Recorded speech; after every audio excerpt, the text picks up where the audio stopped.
Discovery of spiritual India के कार्यक्रम में आप सबका एक बार फिर मेरा हार्दिक अभिनंदन है, स्वागत है। डिस्कवरी ऑफ स्पिरिचुअल इंडिया कार्यक्रम में हम हर बार आपको एक महापुरुष, एक संत के दर्शन करवाते हैं। महापुरुष से हम बहुत सारे प्रश्न पूछते हैं, जो प्रश्न आपसे हमारे तक आते हैं, और महापुरुष की वाणी द्वारा आपको लाभ मिलता है, ज्ञान प्राप्त होता है। यही उद्देश्य है हमारे इस कार्यक्रम का। आज हमारी टीम गुजरात के सबसे सुंदर इलाके डिस्ट्रिक्ट आनंद आ चुकी है। डिस्ट्रिक्ट आनंद, जहां पर अमूल डेयरी का पूरा विश्व स्तर पर नाम है और पूरे भारत में हर जगह अमूल के प्रोडक्ट्स जाते हैं। डिस्ट्रिक्ट आनंद में ही लौह पुरुष सरदार वल्लभ भाई पटेल जी का जन्म हुआ है। आज हम एक आश्रम में यहाँ पर आए हैं। ये आश्रम सारसा शहर में स्थापित है और यहाँ पर आज हमारी बातचीत होगी, हमारी चर्चा होगी। केवल ज्ञान पीठाधीश्वर आचार्य श्री अविचल दास जी महाराज, आप राष्ट्रीय अध्यक्ष हैं अखिल भारतीय संत समिति के, और आपका नाम पूरे भारत वर्ष में प्रसिद्ध है, आप ज्ञानवान हैं। मैं सबसे पहले कार्यक्रम को शुरू करने से पहले मैं महाराज श्री का स्वागत करता हूं, आपका अभिनंदन करता हूं, नमन करता हूं महाराज श्री। महाराज श्री, आज हम इस सुंदर आश्रम में यहाँ पर उपस्थित है, तो सबसे पहले हमारे दर्शकों को आप ये बताइए कि आश्रम की स्थापना कब हुई थी, किन्होंने की थी, और यहाँ पर जो आचार्य और पीठाधीश्वरों की जो परंपरा चलती आ रही है वो किस प्रकार की होती है महाराज श्री? ये परंपरा के आदि स्थापक परम गुरु श्रीमद करुणा सागर महाराज, जो कि करीब 250 वर्ष पहले यहाँ प्रकट हुए जी, और उन्होंने ज्ञान संप्रदाय की परंपरा का प्रारंभ किया। हालांकि ज्ञान परंपरा तो हमारी विश्व में क्या सृष्टि में, संसार में पौराणिक परंपरा है, लेकिन समय समय पर जब जब भी धर्म में कुछ अशुद्धियाँ आती है, व्यवहार में कुछ अशुद्धियाँ आती है, तो ऐसे संत महापुरुष प्रकट होकर उसको शुद्ध करने का कार्य करते रहते हैं जी। तो उसी श्रृंखला में, उसी क्रम में परम गुरु श्रीमद करुणा सागर महाराज जी का यहाँ करीब 250 साल पहले प्रागट्य हुआ, और तब से ये ज्ञान संप्रदाय गुरु गादी कैवल ज्ञान पीठ के नाम से ये स्थान प्रसिद्ध है जी। ये वैसे त्यागी परंपरा है, जैसे हमारे यहाँ आचार्य परंपरा होती है जी जी, उसमें कि त्यागी परंपरा यानी संत परंपरा, जिसको हम कहते हैं साधु परंपरा, तो उसी परंपरा की गद्दी है। और उसमें मुझे 7वें आचार्य पद पर आने का गौरव प्राप्त है। ये संस्था वैसे गुजरात में बहुत बड़ा व्याप है, लेकिन हमारे मंदिर गुजरात के बाहर अन्य प्रांतों में भी है, राजस्थान, उत्तर प्रदेश, इधर महाराष्ट्र, मध्य प्रदेश, और विदेश में भी हमारे धर्म स्थान है जी।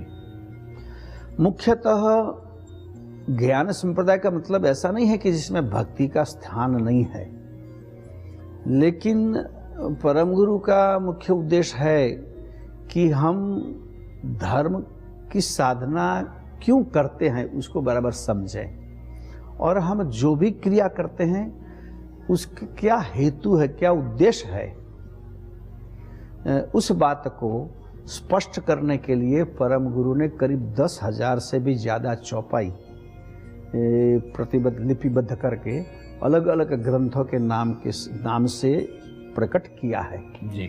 और हमारे पारायण, सत्संग और सभी धार्मिक कार्यक्रम उसी ग्रंथ के आधार पर चलते हैं। महाराज जी, जो ये आपका केवल संप्रदाय है और ये जो पीठ है, क्या उद्देश्य है पीठ के?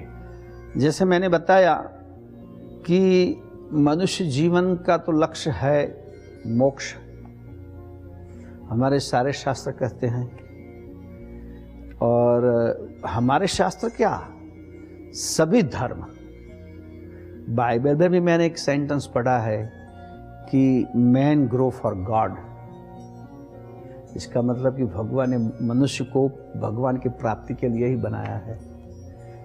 तो इस उद्देश्य को लेकर परम गुरु कहते हैं कि मनुष्य समझे प्रथम कि मैं मनुष्य हूं, तो मैं मनुष्य के धर्म को पूरी तरह से निभाऊं। महर्षि, जैसे आपने भी कहा कि उद्देश्य तो मानव को नियंत्रण में रखने का है, उनका जो मन है उसको नियंत्रण में रखने का सबसे बड़ा उद्देश्य है, और वो ज्ञान द्वारा ही होता है। जो यहाँ पर ग्रंथ लिखे गए हैं, तो वो ग्रंथ किस नाम से अवेलेबल है? जैसे एक अगाध बोध नाम का एक ग्रंथ है, विश्वबोध चौसरा नाम का एक ग्रंथ है, विज्ञान सकृतमणि दीप नाम का एक ग्रंथ है, और विश्व ब्रह्म विध्वंस निधि नाम का ग्रंथ है। और दूसरी बात, जैसे हमारे परम गुरु महाराज का जो आप मूर्ति देख रहे हैं, जी जी, उनके हाथ में ग्रंथ है, पुस्तक है। जैसे आप देखेंगे कि ये सभी जितने हमारे देव देवता हैं, उनके हाथ में कोई न कोई शस्त्र है। शस्त्र है जी। हमारे गुरु जी के हाथ में शास्त्र है। आप एक विशिष्टता देखिए जी जी। और वो शास्त्र कि जो पंचम से संवेद्य हम मानते हैं, कि हमारे शिव पुराण आदि ग्रंथों में भी उल्लेख मिलता है कि 5 वेद थे। अरे शिव जी ने ब्रह्मा जी का मस्तक 5 बार छेदन करके 5वां वेद लुप्त किया, बंद किया जी।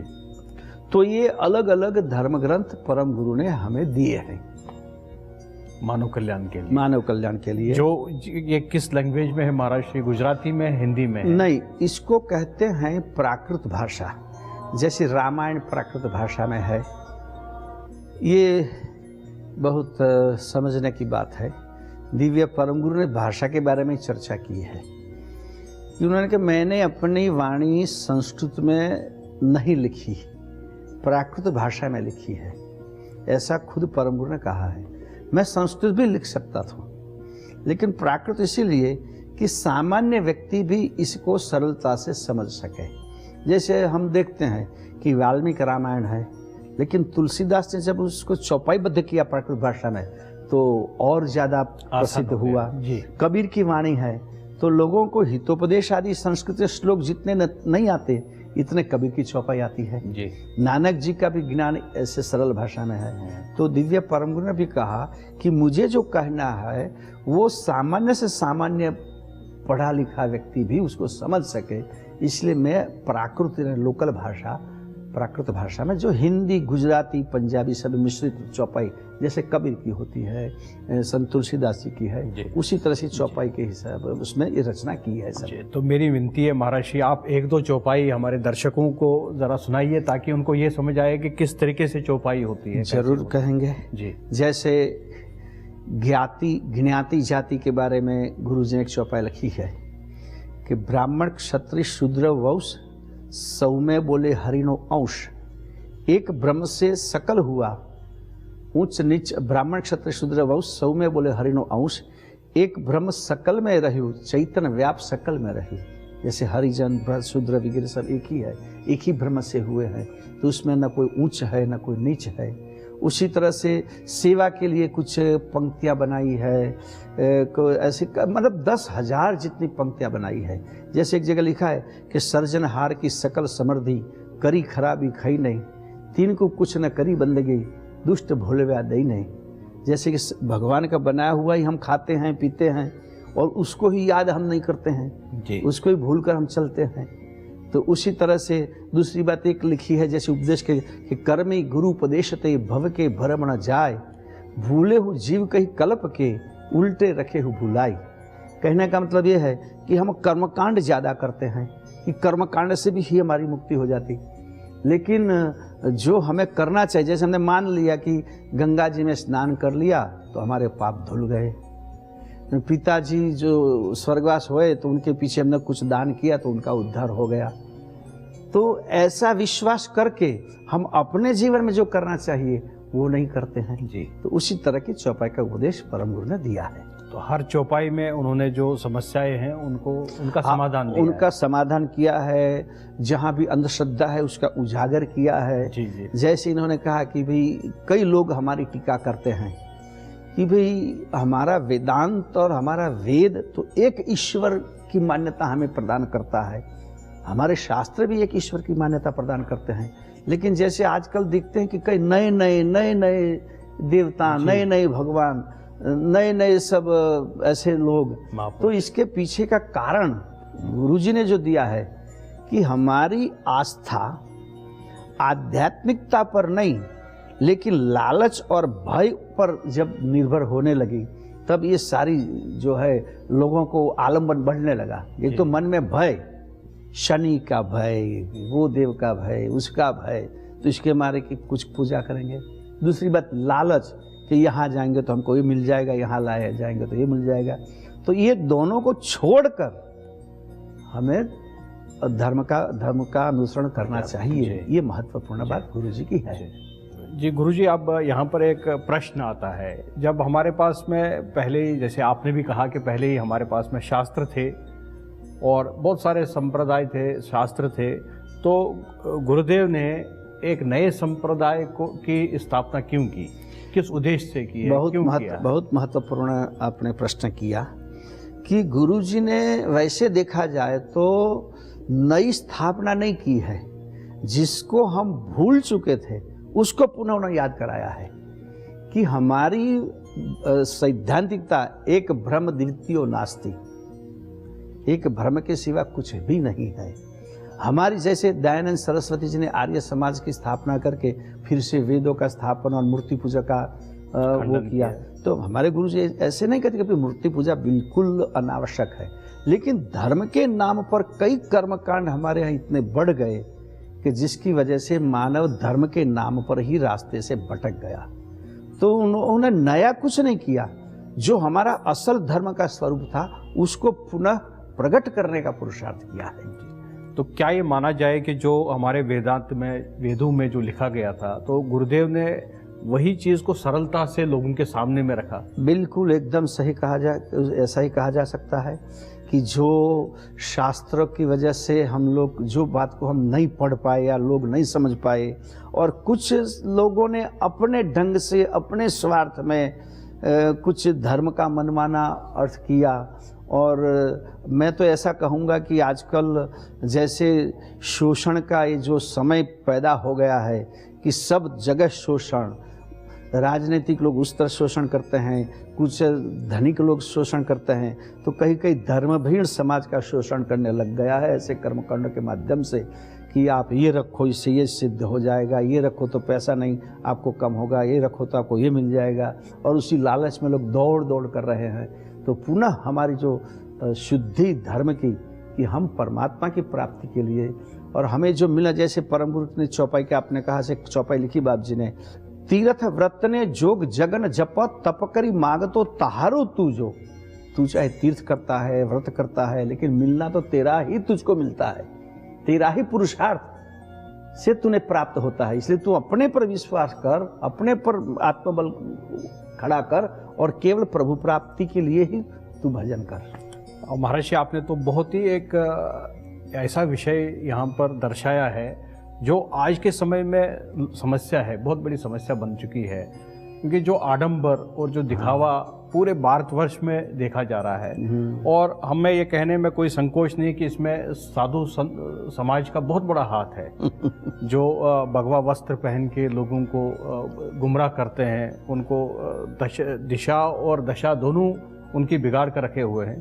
तो क्या हमारे जीवन में कर्मकांड का और इन चीज़ों की आवश्यकता है या नहीं है? कर्मकांड जैसे कि भैया स्नान करना, पूजा करना, तप करना, व्रत करना, ये सब तो आवश्यक है जी, लेकिन कोई चमत्कार करेगा और हमें कुछ मिल जाता है, ऐसी जो मान्यता है और ऐसा जो प्रचार हो रहा है कि मैं आशीर्वाद दे रहा हूँ, you believe me, I help you, ये जो वाली बातें हैं वो बहुत ज़्यादा है। तो आज एक होड़ लगी है सबको प्रतिष्ठा और पैसा दो प्राप्त करने की, और बस वो दो ही जीवन का उद्देश्य बनता है। तो फिर ये दो प्राप्त करने के लिए साधन शुद्धि का महत्व नहीं रहा। जी, मेरा कहने का ये तात्पर्य ये था कि मैं तो जो हमारे पूजनीय संत समाज है, मैं उनकी बात नहीं कर रहा हूँ, मैं उनकी बात कर रहा हूँ जो नकली चोला पहन के समाज को गुमराह करते हैं।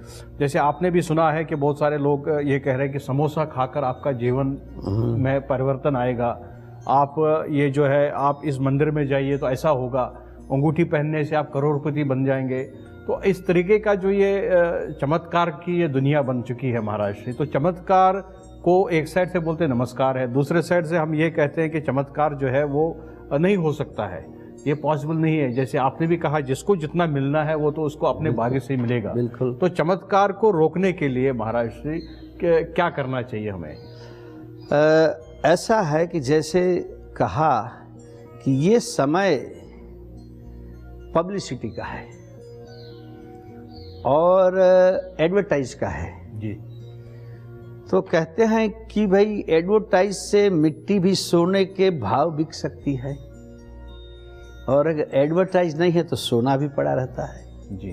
तो इस बेच का उपयोग सभी लोगों ने, जिनको नहीं करना चाहिए था उन्होंने भी किया।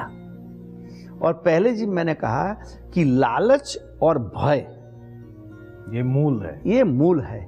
और मैं कहूँगा कि हमारे हिंदू धर्म में सबसे ज़्यादा हमें डराया गया, सबसे ज़्यादा नरक से डराया गया, कहीं भगवान ये भूत से, कहीं ये नहीं करोगे तो ये हो जाएगा, ग्रहों से डराया गया, प्रेतात्मा से डराया गया।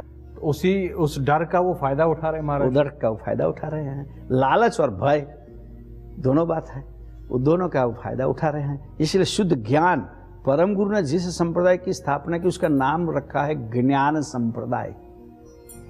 तो इसका मतलब है कि ज्ञान से तुम समझो, प्रार्थना करो तो क्यों करनी, कैसे करनी। कई लोग देखते हैं आप कि मैं आपसे बात भी करता हूं और ऐसे हाथ से माला भी जपता हूं, तो कैसे दो काम कैसे हो सकते हैं।